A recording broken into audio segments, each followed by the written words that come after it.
Kalau kita mengerjakan sesuatu tanpa keyakinan, pasti hasilnya juga akan biasa-biasa saja. Kita sudah tahu kan diri kita, sudah kita bentuk identitas kita seperti apa, kemudian kita yakin dengan apa yang sudah kita, temukan pada diri kita, yang walaupun tadi ilmunya pakai ilmu Daur, pakai ilmu circle, artinya tidak berpuas diri di satu titik, karena bisa jadi ada titik-titik yang lain yang belum kita temukan, dan itu kemudian menjadi kekuatan kita, maka perlu sekali kita ungkapkan. Nah, jadi barang siapa yang bersyukur, kan Allah sudah janji tuh, maka Allah akan melipat gandakan, akan memberikan keberlimpahan kepada kita.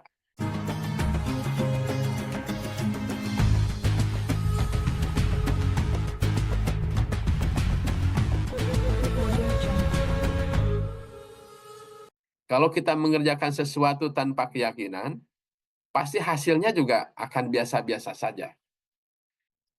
Kita sudah tahu kan diri kita, sudah kita bentuk identitas kita seperti apa, kemudian kita yakin dengan apa yang sudah kita, temukan pada diri kita, yang walaupun tadi ilmunya pakai ilmu Daur, pakai ilmu circle, artinya tidak berpuas diri di satu titik, karena bisa jadi ada titik-titik yang lain yang belum kita temukan, dan itu kemudian menjadi kekuatan kita, maka perlu sekali kita ungkapkan.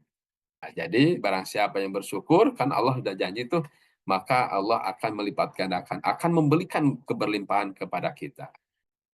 Nah, selanjutnya Bapak Ibu sekalian, next.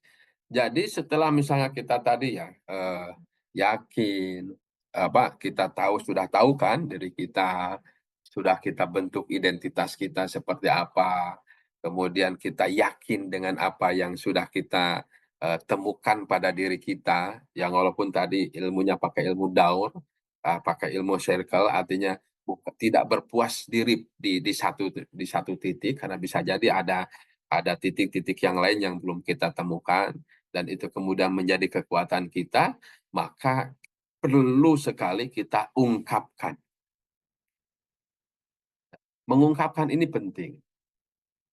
Makanya dalam konteks niat aja kan, apa katanya, dikeretegkan apa ya, diinikan di dalam hati, ya diungkapkan dalam hati lah kretek gitu ya, tapi kan tidak keluar kan, dikerjakan dan kemudian diungkapkan, ya. Jadi diungkapkan ini penting, karena diungkapkan itu pun juga secara tidak langsung sebenarnya bisa menjaga diri kita dari kemungkinan-kemungkinan kita untuk bisa apa, bisa berubah-berubah. Kadang-kadang kita di tengah jalan itu berubah.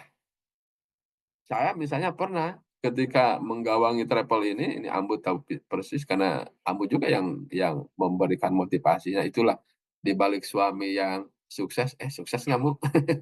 Ada istri yang luar biasa gitu ya. Jadi, Bapak Ibu sekalian pernah itu di tahun kedua waktu Bebetur ini saya nggak tahan betul memang. Karena tadi bukan pengusaha, tidak punya keturunan pengusaha gitu ya, terus tiba-tiba usaha, nggak kuat gitu.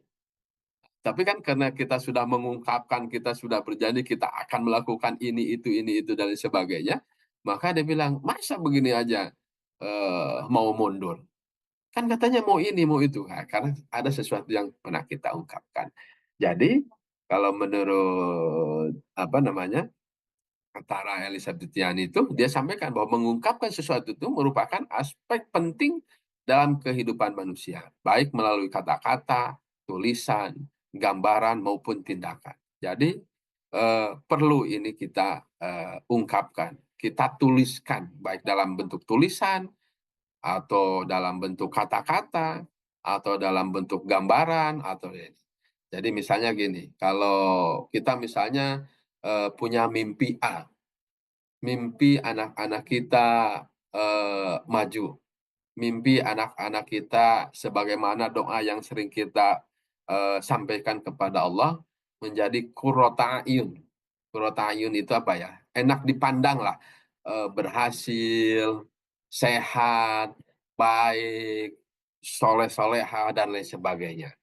Nah, atau dalam konteks organisasi, misalnya 5 tahun ke depan kita harus menjadi, perusahaan, eee, jadi 10 terbesar perusahaan travel misalnya, atau 20 terbesar karena ribuan kan, travel itu kan ribuan, sekarang ada di atas 2.000 lah, hampir 4.000 travel. Atau misalnya, di pasar saya misalnya tadinya 5 tahun ke depan saya harus punya 5 jongkok misalkan, dari tadi satu jadi setiap tahun. Nah, dibikinlah milestone per tahun. Milestone itu adalah apa ya, apa yang ingin kita, tuju di dalam setiap tahun tersebut. Jadi punya milestone, misalnya di tahun pertama apa, di tahun kedua apa, di tahun ketiga di tahun pertama, jongkoknya jadi bagus dan sebagainya. Di tahun kedua, nambah 1 jongkok, di tahun ketiga nambah jadi 3, 4 dan seterusnya. Yang sedang meniti karir, tahun ini saya akan, mencapai target-target yang kan karena di tahun depan saya ingin naik grade, ingin naik golongan, ingin naik jabatan dan seterusnya. Eee, itu milestone itu harus diungkapkan, harus dituliskan. Nah, pengungkapan itu tadi, kalau menurut Tara Elisabjani itu, dia sampaikan, bisa melalui kata-kata disampaikan kepada teman-teman, teman-teman inilah yang akan nanti mengoreksi kita. Misalnya, "Loh, ya kan kemarin katanya mau begini-begini, kok sekarang gini-gini?" Itu kan jadi pengingat kita untuk kita terus, berada di jalur itu. Atau kalau dituliskan, itu lebih enak lagi. Begitu kita baca tulisan, "Aduh kenapa kita jadi melenceng ya?" Padahal kan kita mau milestone kita itu tahun pertama begini, dengan gerakannya ini, tahun kedua gini, gerakan ini, dan seterusnya. Walaupun dalam konteks gerakan aktivitas bisa sangat dinamis, tetapi milestone-nya itu sudah kita, tentukan, kita kita tetapkan. Nah, ini penting untuk bagaimana kita ingin mencapai apa yang kita mimpikan itu, kita ungkapkan secara baik, kita ungkapkan dalam bentuk banyak hal, termasuk juga dalam bentuk, tulisan-tulisan yang bisa kita lakukan gitu ya. Ini dimanapun, profesi apapun, aktivitas apapun kita, baik teknokrat, mau profesional, mau birokrat dan lain sebagainya, mau yang sedang usaha dimanapun begitu, itu bisa harus selalu punya itu. Karena itu akan menjadi semacam guidance kita bahwa kita akan menuju ke situ. Banyak sekali Bapak Ibu sekalian, ketika apa namanya, tidak berhasil kita mengungkapkan, itu seringkali kita mendapatkan keluhan-keluhan lah misalnya. Nah, Bu Mince juga sering kali pasti anak buahnya melakukan keluhan-keluhan gitu ya di BPJS Ketenagakerjaan atau misalnya di tempat yang itu. Kenapa? Karena bisa jadi kita tidak pernah clear dalam melakukan ungkapan. Dan apa yang kita lakukan itu padahal misalnya kita sudah melakukan banyak hal, udah capek lah kira-kira gitu. Udah ke sana kemari, tapi nggak dapat-dapat, nggak jadi-jadi, nggak ini segala macam gitu. Nah, bisa jadi kalau kata orang anak-anak matematika itu, resultantenya akhirnya jadi nol gitu. Kenapa? Karena vektornya itu ke barat, ke timur, ke utara, ke selatan, ke mana-mana, ketika dijumlahkan, resultantenya itu jadi nol, jumlahnya itu jadi nol. Kalau kata orang Sunda, akhirnya jadi apa, capek gawe teka pake lah kira-kira gitu. Kerjanya sudah capek, sudah mengeluarkan effort yang luar biasa, tetapi tidak menghasilkan sesuatu. Nah, bisa jadi ketika kita mengungkapkan, itu kita tidak clear. Tidak clear dari awal, tidak clear dari kemampuan kita, tidak clear dari identitas kita, tidak clear dalam konteks keyakinan kita, tidak clear dalam konteks misalnya tadi, apa namanya, yang menjadi kekuatan kita itu apa. Sehingga ketika kita mengungkapkan, bisa jadi salah dalam mengungkapkan apa yang sebenarnya terjadi di belakang ini. Misalnya kita punya target jadi 10, misalnya Bebetur ingin jadi 10 terbesar 5 tahun ke depan. Nah, kira-kira clear nggak ya di awalnya? Ya kan? Dari ribuan ini clear nggak nih? Kemampuan kita itu di mana sih? Kemampuan ini di mana sih? Kemampuan ini, identitas kita ini sudah sampai di mana sih? Dan sebagainya. Nah, itu jadi harus clear itu dari pertanyaan awal tadi, siapa saya? siapa organisasi kita itu apa, di mana sampai di mana dan lain sebagainya. Nah, itulah, mengapa kita menjadi sangat penting, termasuk juga dalam konteks diri kita secara pribadi, ya. Misalnya dalam konteks hubungan kita, tadi, kita ini sering berbicara soal hablum minanas misalnya. Nah, dalam konteks hablum minallah, urusan kita dengan Allah juga harus clear, harus kita ungkapkan. Eee, Selalu kita sampaikan, kita ingin mendapatkan ridho Allah Subhanahu wa taala, itu selalu. Allahumma inni as'aluka ridhoka wal jannah. Kita ingin selalu, mendapatkan ridhonya Allah dan surganya Allah. Wa na'udzubika min sakhatika wan nar misalnya, dan kita selalu ingin, eee, apa namanya, terhindar dari, kerasnya api, neraka.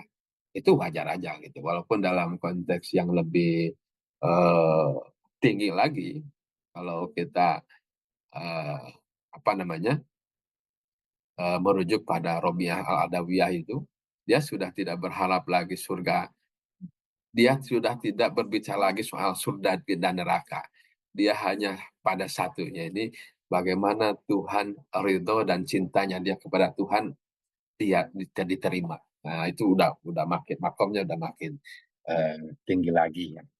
Jadi ini teman-teman, Bapak Ibu, semuanya, nah ini menjadi sangat penting, termasuk kita misalnya ingin menjalankan umroh, ingin pergi haji, ingin pergi apa namanya, berwisata ke tempat-tempat bersejarah, untuk ingin berziarah ke mana-mana. Konteksnya apa? Konteksnya bukan untuk yang lain, tetapi dalam rangka misalnya, dalam rangka mendekatkan diri kepada Allah, dalam rangka ingin mendapatkan ridhonya Allah Subhanahu wa taala, misalnya begitu. Jadi itulah milestone yang perlu misalnya kita coba, ungkapkan ya. Nah, kenapa ini perlu diungkapkan, next, karena ketika kita bisa mampu mengungkapkan, maka ini akan jadi harapan.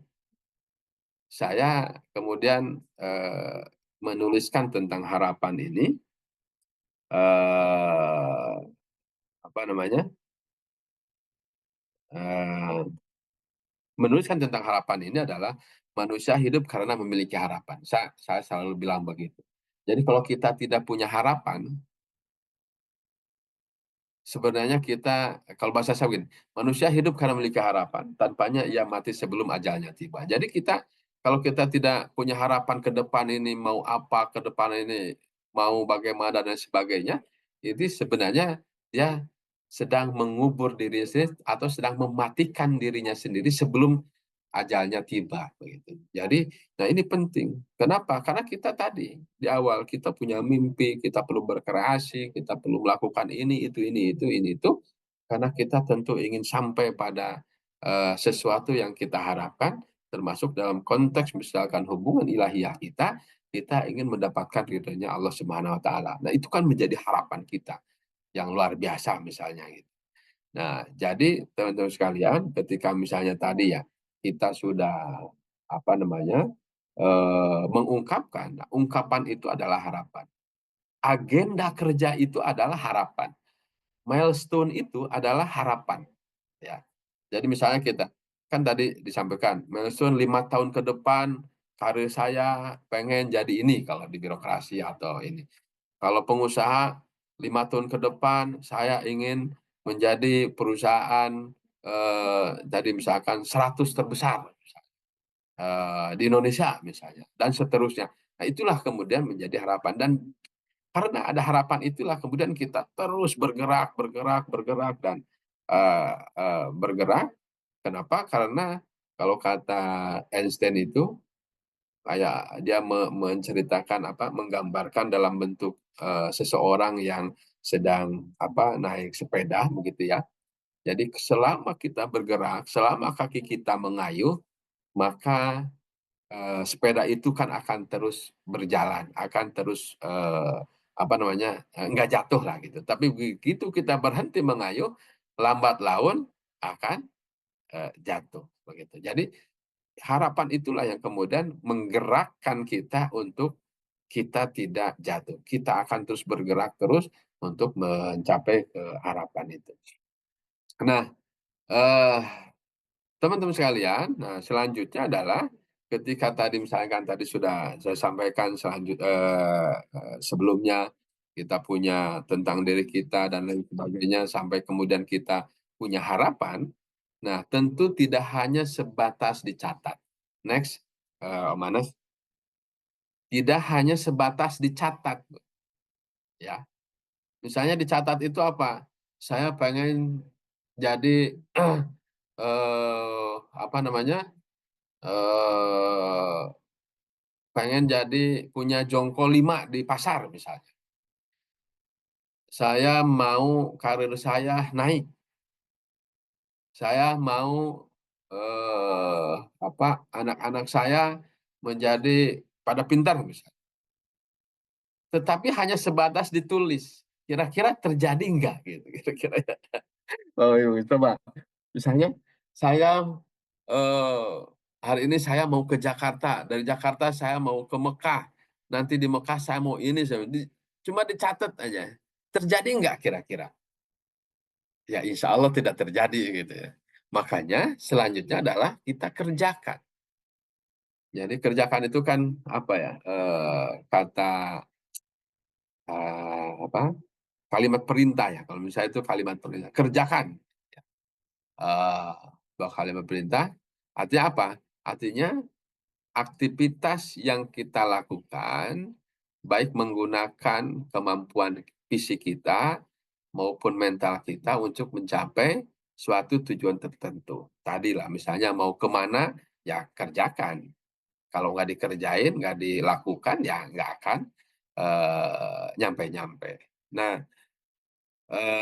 teman-teman sekalian, apa namanya, dalam konteks mengerjakan sesuatu itu, tadi kembali ke tadi ya, cerita Larry Ellison, cerita Thomas Alva Edison, cerita tentang banyak tokoh-tokoh, kita, tokoh-tokoh, termasuk tokoh-tokoh bangsa kita, begitu ya. Itu dia mengerjakan sesuatu, melakukan sesuatu itu memang, eee, apa ya, eee, pasti ada apa ya, tidak biasa-biasa gitulah. Tadi ya kalau ke istilah FOMO dan JOMO itu, tidak hanya mengikuti tren, tidak hanya mengikuti alur. Orang lain main TikTok, kita ikutan TikTok, orang lain materinya apa, kita ini aja gitu. Kalau kalau kata dulu itu dalam usaha itu ada istilah ATM ya, amati, tiru, modifikasi, amati, tiru, ya nggak mau mikir gitu lah kira-kira ya. Itu bahaya, itu kalau nggak mau mikir ya pasti begitu-begitu aja gitu ya, nggak akan apa namanya, ya hanya segitu-gitu aja. Makanya, selalu mengerjakan sesuatu itu eee, harus harus harus ditambahkan ada nilai apa. Jadi tadilah misalkan, harus memiliki nilai lah, ya tadi misalkan soal Enzo Ferrari, soal Ferruccio, Lamborghini begitu, atau misalkan nanti soal Bebetur misalnya punya tagline apa sih, itulah nilai-nilai yang memang harus selalu ada di dalam, apa, perilaku kita ketika kita mengerjakan, sesuatu. Ada istilahnya itu ada added value, ada nilai tambah yang harus dilakukan. Nah, makanya next, kemarin saya dapatkan ini waktu ke Sentul dari Ibu Dokter, siapa, Dokter Lili kalau nggak salah, ini next, Manas, Dokter Lili itu dia mengambil dari pernyataannya Jim Collins, dalam teori paradoxical leadership. Jadi, kepemimpinan yang paradoksial lah gitu istilahnya. Jadi dia sampaikan bahwa the genius of N, not the tyranny of all. Artinya apa? Secara umum beginilah gitu.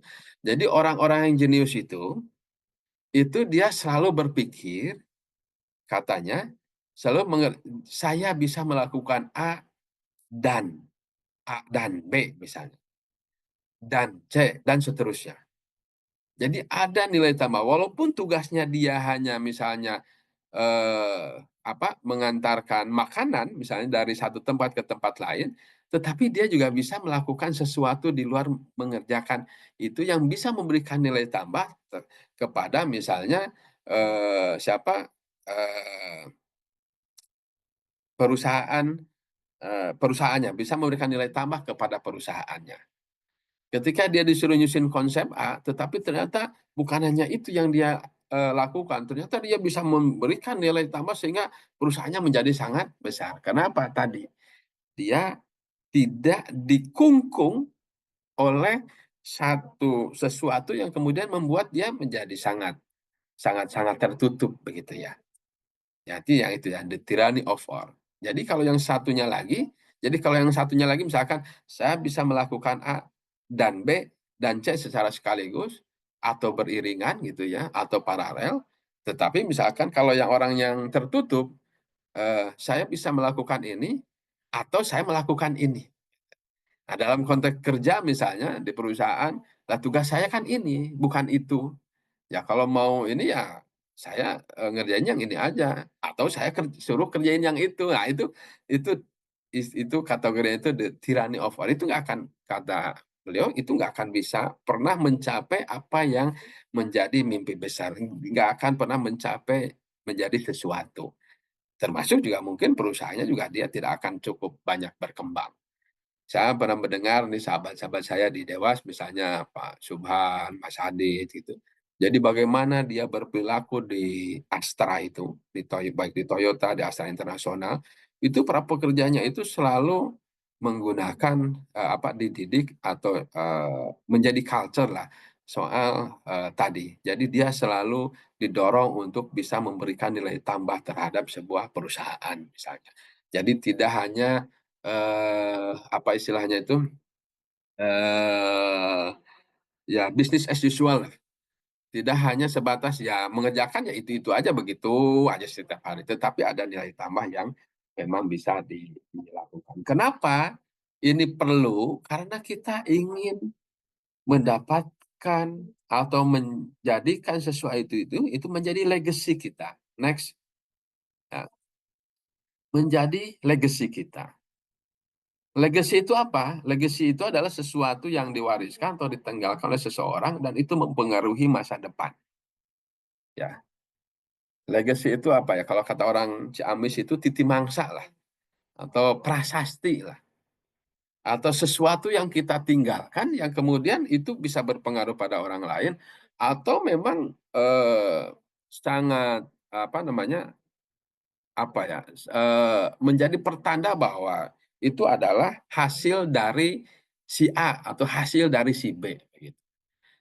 Misalnya begini, tadi saya sudah sampaikan soal Thomas Alva Edison misalnya, ya. Bagaimana misalnya sampai sekarang nama Thomas Alva Edison itu yang menemukan lampu ya, lampu listrik itu itu sampai sekarang kan kita nikmati betul, kita pakai.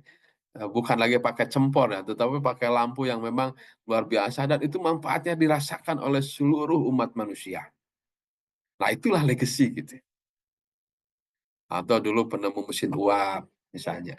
Sehingga orang bisa ke sana kemari dengan yang tadinya dikayuh pakai tangan, pakai tenaga manusia jadi pakai mesin. Gitu ya. Jadi apalagi nih soal legacy itu. Misalnya eh, Ibnu Khaldun gitu ya. Dia membuat mengarang buku eh, Muqaddimahnya Ibnu Khaldun itu menjadi rujukan ilmuwan-ilmuwan di seluruh dunia. Bahkan Mark Zuckerberg itu pendiri Facebook ya, saya pernah baca, dia menyarankan di masa digital ini maka orang harus membaca dulu karya bukunya Muqaddimahnya Ibnu Khaldun, bayangin. Dan ternyata setelah saya cek-cek itu ternyata para ilmuwan-ilmuwan yang ya tentang sosial, tentang birokrasi, tentang segala macam itu rujukannya ke Ibnu Khaldun. Atau misalnya siapa lagi? Para imam-imam ya, Imam Asy-Syafi'i, Imam Hambali dan seterusnya. Nah, mereka punya legacy tentang ilmu-ilmu, tentang ilmu fikih lah, tentang ini dan sebagainya, yang sampai sekarang kita pakai. Itulah yang saya selalu sampaikan bahwa umur panjang itu bukan dilihat dari seberapa bukan dilihat dari angka ya. Misalnya berumur 60 tahun, 62 tahun, 65 tahun, 100 tahun atau berapa. Bukan itu ternyata. Ternyata umur panjang itu, eee, ini saya mendapatkan inspirasi ini ketika saya bikin buku tentang, novel tentang, Semua Kembali. Nah, begitu saya sampaikan ke Mas Teguh waktu itu, Teguh Juwarno, eee, dia sampaikan bahwa, "Luar biasa ya, selamat, apa, selamat di keabadian lah istilahnya teh, selamat menjadi bagian dari keabadian ya." Saya waktu itu nggak ngerti, apa maksudnya keabadian? Artinya apa? Oh, bisa jadi buku-buku itu kalau memang bermanfaat, diterima, dibaca, bisa jadi rujukan, itu kan pada akhirnya akan jadi abadi nama kita. Ya kita bisa nyebut Ibnu Khaldun. Kalau para nabi udahlah nggak usah perlu disebut ya. Misalnya yang bisa kita sampai sekarang masih kita mengenal Ibnu Khaldun. Kita masih mengenal Ibnu Sina atau Avicenna, kita mengenal Al-Jabar, kita mengenal Einstein, kita mengenal, siapa lagi ilmuwan-ilmuwan itu kan banyak sekali lah, tadi Thomas Alva Edison. Kita mengenal, eee, banyak orang-orang yang kita kenal sampai sekarang dan tanpa pernah kita juga berjumpa dengan mereka. Kenapa? Karena mereka punya legacy, punya sesuatu yang ditinggalkan. Ya, kalau kata Maya Angelou itu, lanjut, ini ada quote, "If you're going to live, leave a legacy, make a mark on the world that can be erased." Artinya apa? Ketika kita ingin, apa namanya, eee, hidup lebih panjang lagi begitu, maka tinggalkanlah legacy, tinggalkanlah sesuatu di dunia ini yang tidak bisa dihapus oleh, yang lainnya. Atau Warren Buffett itu dan ini sering lah gitu. Jadi someone is sitting in the sand today because someone planted a tree a long time ago. Jadi kita bisa duduk di bawah rindangnya pohon saat ini karena ada puluhan tahun, bahkan mungkin kalau pohon-pohon yang besar itu ya, itu kan bisa jadi ratusan tahun ada orang yang menanamnya. Jadi ada legacy yang, di ini. Nah, teman-teman sekalian, lanjut setelah kita kerjakan kemudian setelah itu menjadi legacy kita, begitu ya. Nah tentu, eee, harus selalu kita ukur. Kalau bahasa santri itu, kita harus selalu melakukan muhasabah. Muhasabah itu apa? Ngukur diri lah gitu ya. Melihat, memperbandingkan antara tujuan, harapan kita, kenyataan yang sedang kita hadapi saat ini, atau yang sedang kita lakukan, kita dalami. Kalau muhasabah itu kan gitu ya, kita dalami, kita renungi, kita renungkan dengan penuh apa istilahnya, dengan penuh kesadaran, bukan dengan penuh, emosi ya, tetapi dengan penuh kesadaran apa yang telah kita lakukan, itu harus selalu kita ukur. Kalau dalam teori manajemen itu kan ada, apa, eee, apa istilahnya itu, kalau di ini, di teman saya itu ada istilah PDCA ya, plan, do, check, act, atau SPOK, apa, apa istilahnya itu, saya lupa lagi itu. Jadi selalu ada evaluasinya.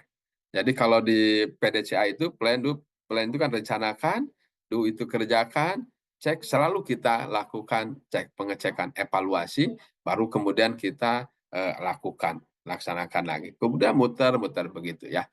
Nah, begitupun juga dalam hidup kita, karena kita tentu, tadi ya, kita harus selalu ukur sudah sampai di mana, capaian kita, yang kita kerjakan, apakah sudah bisa membuat sesuatu yang lebih baik, sudah bisa menjadikan, apa namanya, eee yang kita kerjakan itu sudah berdampak positif, apa yang kita kerjakan itu juga tidak memberikan dampak negatif yang besar kepada yang lain, dan seterusnya dan seterusnya. Itulah kita ukur. Terkait dengan karir kita sama juga kita ukur. Terkait dengan usaha kita, dagang kita juga kita ukur.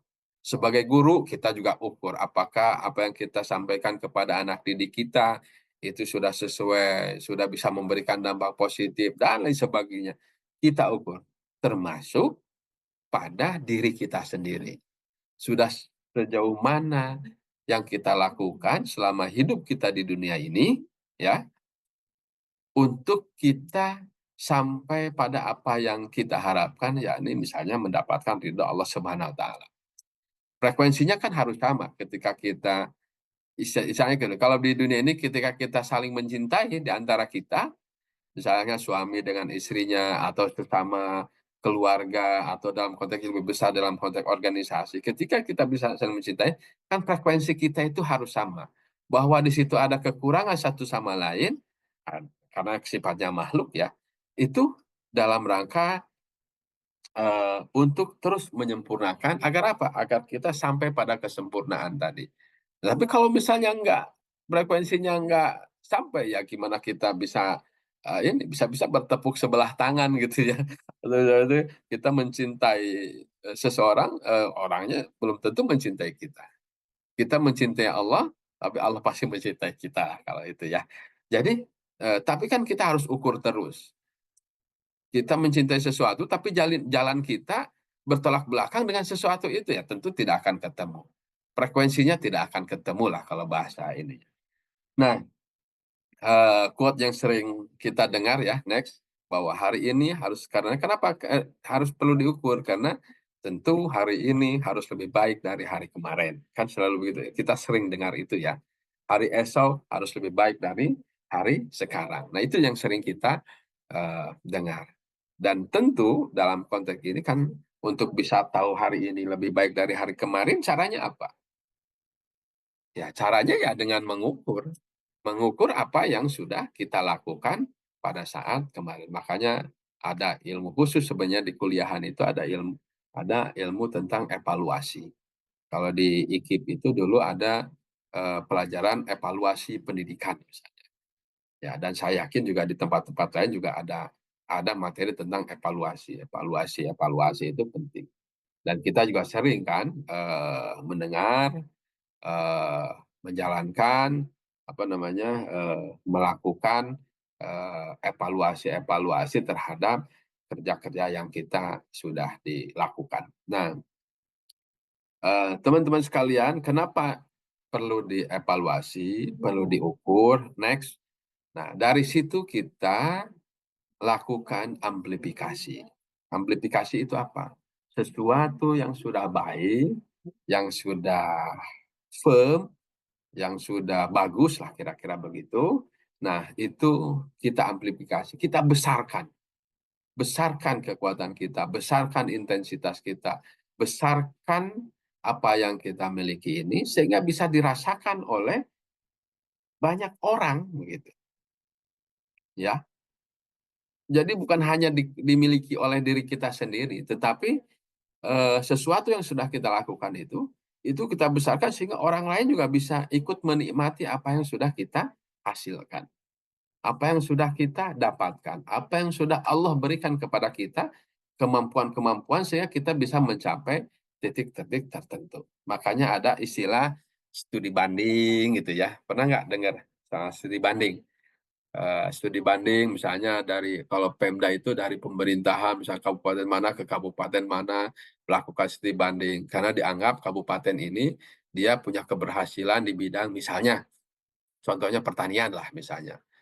Kenapa sih kok kabupaten ini pertaniannya bagus? Nah, kita perlu belajar gitu ke sana. Nah, itu kan dalam rangka mengamplifikasi, akhirnya bisa dipakai oleh semua orang, walaupun tadi bisa jadi akan sangat berbeda. Karena apa? Karena awalnya berbeda, kemampuannya berbeda. Misalnya soal pertanian tadi ya, bisa jadi misalnya di Bandung, bagus pertaniannya segala macam, karena tanahnya subur. Bagaimana kira-kira di kabupaten lain yang tanahnya kurang subur? Atau tanahnya gersang, kira-kira apa yang saya tapi dalam konteks strategi atau proses bisnisnya lah, itu kan bisa dipelajari gitu ya, atau proses bisnis itu apa ya, cara-cara mereka melakukan sampai kemudian berhasil apa. Nah, bisa jadi cara yang dilakukan di tempat yang, berbeda, itu caranya sedikit berbeda, tetapi bisa jadi proses bisnisnya hampir, sama ya, hampir mirip. Nah, inilah amplifikasi. Jadi, dalam salah satu hadis itu kan next disampaikan bahwa khairun nas anfa'uhum linnas gitu ya. Sebaik-baik manusia adalah yang bermanfaat bagi manusia yang lainnya. Jadi mudah-mudahan kita termasuk orang tadi, kita sudah dari kemampuan yang kita miliki, yang Allah berikan kemampuan kepada kita ya, bukan kita miliki ya, karena semua hanya milik Allah, eee, miliki kemampuan itu, kemudian kita punya legacy apa, kita sudah mengerjakan apa, dan tentu kita bisa bagikan kepada yang lain kebahagiaan-kebahagiaan ini, sehingga memang, menjadi sesuatu yang sangat, luar biasa. Nah, selanjutnya dari setelah kita amplifikasi, next ya, itu ada resiliensi, bertahan gitu. Jadi resiliensi itu kemampuan seseorang atau organisasi dalam bertahan dan beradaptasi dalam situasi apapun.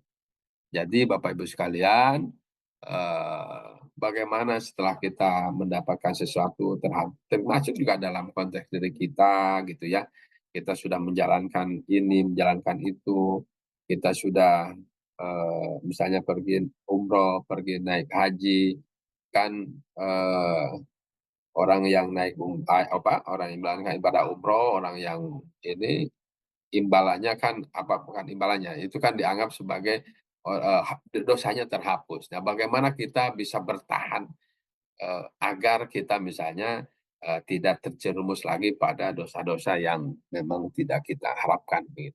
Nah, itu adalah kemampuan, kita untuk, bertahan, beradaptasi. Dalam konteks misalnya pekerjaan, dalam konteks kita sedang berdagang, apalagi sekarang ya ada istilah VUCA, ada istilah BAN, ya ada semuanya. Intinya adalah bahwa situasinya memang begitu sangat dinamis, perkembangan dunia ini. Nah, bagaimana kita mampu beradaptasi, bagaimana kita mampu bertahan dalam situasi apapun, termasuk dalam situasi yang tidak menyenangkan. Termasuk misalnya kemarin lah kita menghadapi COVID ya, COVID-19 kan, apalagi travel ya, itu kan langsung mati lah kira-kira gitu ya. Nah, yang dagang kan shifting tuh, yang tadinya manual di pasar gitu segala macam, akhirnya minta dianterin. Nah, kita tuh dulu sering ya pesen bakso lewat WA, anterin anterin pakai ini disimpan di luar, ya udah begitu-begitulah. Nah, tapi kan kita tetap bisa bertahan, di situasi yang sekalipun itu tidak, menyenangkan. Dan kemampuan bertahan ini tentu perlu kita latih, ya. Makanya ada istilah di, apa namanya, di, para pengusaha itu ada istilah, eee, mat apa, mati 1000 kali, hidup 1001 kali gitu ya. Jadi maksudnya itu bukan mati dalam bentuk itu, artinya naik turun. Jadi, sekarang naik kemudian turun lagi, naik lagi, turun lagi, naik lagi, turun lagi. Nah, ini naik tingkatnya. Samalah dengan kehidupan kita juga ya.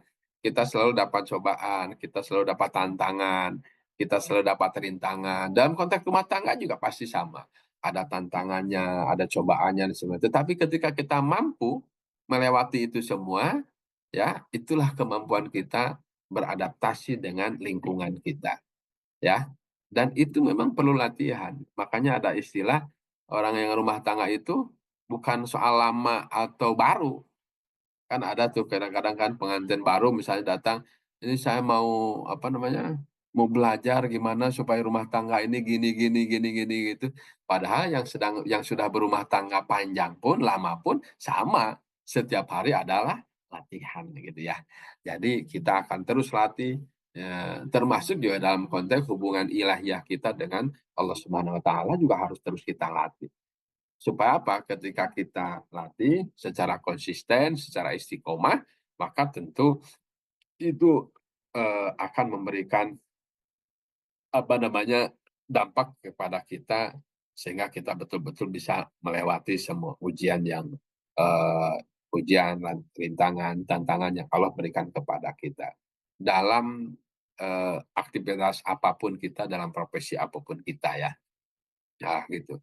Nah, setelah kita memiliki kemampuan bertahan kita, eee, apa namanya, kita bisa beradaptasi, kita sudah melakukan ikhtiar yang luar biasa untuk menggapai mimpi-mimpi yang kita harapkan tadi, dan karena kita tahu bahwa esok adalah misteri, bahwa esok adalah hanya Allah yang tahu, kita tidak pernah tahu, maka yang terakhir adalah kita serahkan sepenuhnya apa yang kita lakukan, ya. Next. Jadi, saya selalu sampaikan bahwa kemampuan terbesar seseorang itu adalah ketika ia mampu berserah diri sepenuhnya kepada Allah Subhanahu wa taala, Sang Maha Pencipta. Jadi, Bapak Ibu sekalian, mudah mudah diucapkan Bapak Bapak dan teman-teman semua mudah, ya, tapi kadang-kadang dalam prakteknya itu kan ketika dalam hati kita masih masih ngagurutu gitu ya, masih menggerutu, masih inilah, itu artinya kita belum memiliki kemampuan yang final lah, gitu, terkait dengan kemampuan kita untuk, apa namanya, berserah diri kepada Allah SWT. Karena beda ya antara berserah diri dengan, putus asa gitu. Berserah diri itu kita lakukan setelah kita lakukan semua yang kita mampu. Ketika Allah memberikan kemampuan kepada kita dan kemampuan kita itu pakai betul, untuk sampai pada apa yang kita mimpikan itu, kemudian itulah berserah diri. Jadi ada ikhtiarnya, ada doanya, ada usaha yang kita lakukan, ada perencanaan sebagainya. Nah, terakhir adalah kita berserah diri. Kan kadang-kadang sering juga kan di dalam hati kita, dalam diri kita misalnya ya, "Ya Allah, kan saya teh sudah begini, sudah begitu, sudah melakukan ini, kenapa begini sih kejadiannya? Kenapa sih begitu?" Kita nggak terima lah kira-kira gitu ya, apa yang kita dapatkan. Karena kita merasa kita sudah firm ini, sudah segala macam, itu kita tidak, artinya kita tidak belum diberikan kemampuan untuk, secara final itu kita berserah diri betul kepada Allah, itu kita belum belum diberi kemampuan begitu ya. Kan, ada kemarin itu cerita, eee, waktu khotbah Jumat lah kemarin tuh. Jadi khotib itu menyampaikan kisah Nabi Musa kalau nggak salah. Jadi pada suatu hari Nabi Musa sakit gigi katanya. Ini saya belum cek lah, tetapi saya percaya kepada, kiai, dia sampaikan sakit gigi. Nah, ketika sakit gigi, kemudian dia sudah ke sana kemari, akhirnya dapatlah, petunjuk untuk, diobati dengan, daun, saya lupa kemana itu, daun apalah gitu, untuk kemudian digayem. Digayem itu apa ya, kalau dulu Mas, saya waktu kecil ada pakai getah bunga samboja ya, yang di makam itu ya, itu pakai getahnya dimasukin ke ditempelin di kapas, kapasnya langsung apa, digigit di tempat yang bolong, itu langsung memang enak, adem lah, kira-kira gitu ya, nggak sakit lagi. Nah, eee, itu. Nah, selanjutnya kemudian, Nabi Musa betul-betul, berserah diri, kalau bahasa kita, "Ya Allah, aku lakukan ini dan aku serahkan sepenuhnya kepadamu bahwa ini adalah ikhtiarku untuk bisa, sembuh dari, sakit gigi ini." Nah, udah itu sembuh, setelah itu berbulan, bertahun kemudian sakit lagi.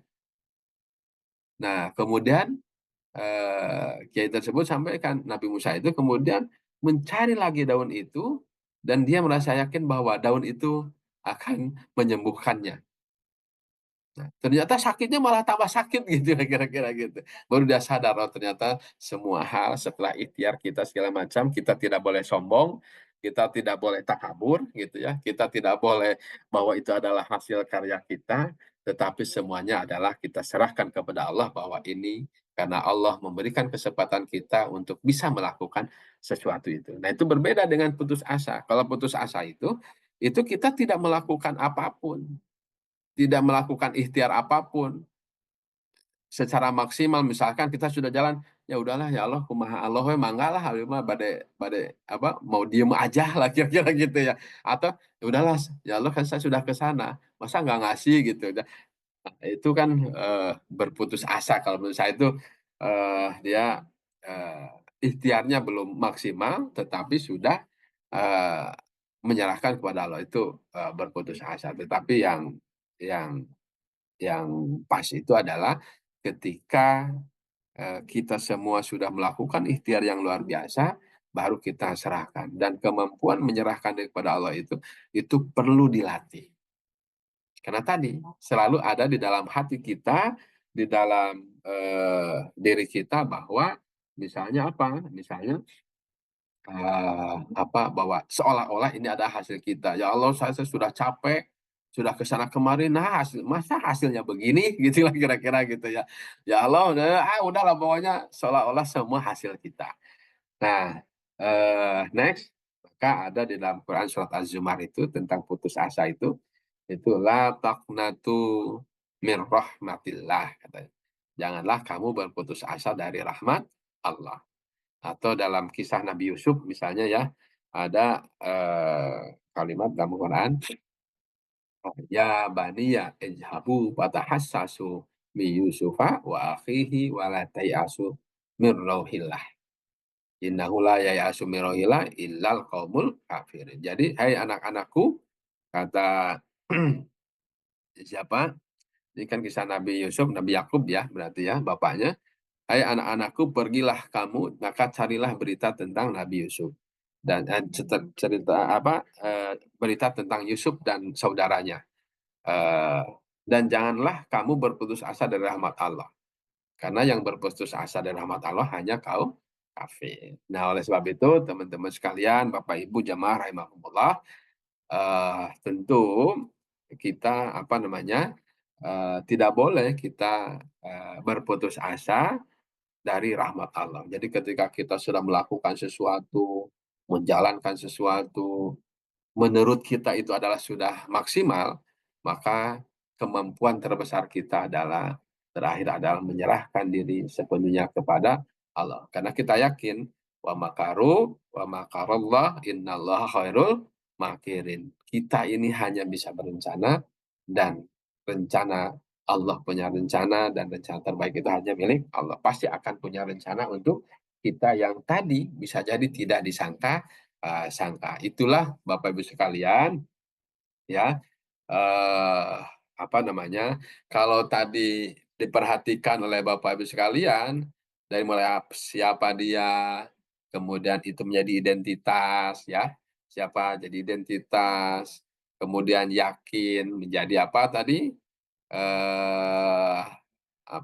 menjadi kekuatan, kemudian, ungkapkan menjadi harapan, kemudian apalagi, kerjakan menjadi legacy, kemudian apalagi, setelah diungkapkan, diukur, itu kita bisa mengamplifikasinya, dan terakhir, kita bertahan atau resiliensi, dan yang itu kemampuan terbesar kita adalah serahkan pada Allah. Jadi kalau dirunut huruf-huruf awal itu menjadi syukur dan ikhlas. Jadi kemampuan kita itu sebenarnya dalam konteks syukur dan ikhlas itu seperti yang tadi coba saya paparkan menurut versi saya tentunya ya, yang bisa jadi menurut versi Bapak Ibu berbeda-beda. Jadi barang siapa yang bersyukur, kan Allah sudah janji tuh, maka Allah akan melipat gandakan, akan memberikan keberlimpahan kepada kita. Nah, konteks ikhlas, Bu, barang siapa yang ikhlas, ya akan temukan ketenangan. Jadi kalau kita sudah ini, sudah itu, tengah rasulah lah kalau kata orang Sunda mah ya, itu sudah menyerahkan diri sepenuhnya kepada Allah dan sebagainya, tengah rasulah, insya Allah hidup kita tenang gitu ya. Nah, kira-kira Bapak Ibu mau nggak hidupnya berlimpah, ya, dan penuh dengan ketenangan gitu. Kan sekarang gini, kita hidupnya berlimpah, kaya raya, segala macam. Tapi hidup kita tidak tenang, mau nggak? Saya nggak mau. Yang kita mau adalah kita berlimpah, memberikan dampak manfaat kepada banyak orang, dan hidup kita pun tenang. Itulah syukur dan ikhlas. Nah, demikian karena apa? Terakhir nih masih ada slide terakhir, syukur dan ikhlas, hidup berlimpah dan penuh ketenangan. Nah, demikian barangkali teman-teman, para jamaah, Bapak Ibu yang hadir baik di dalam Zoom maupun di dalam yang sedang offline,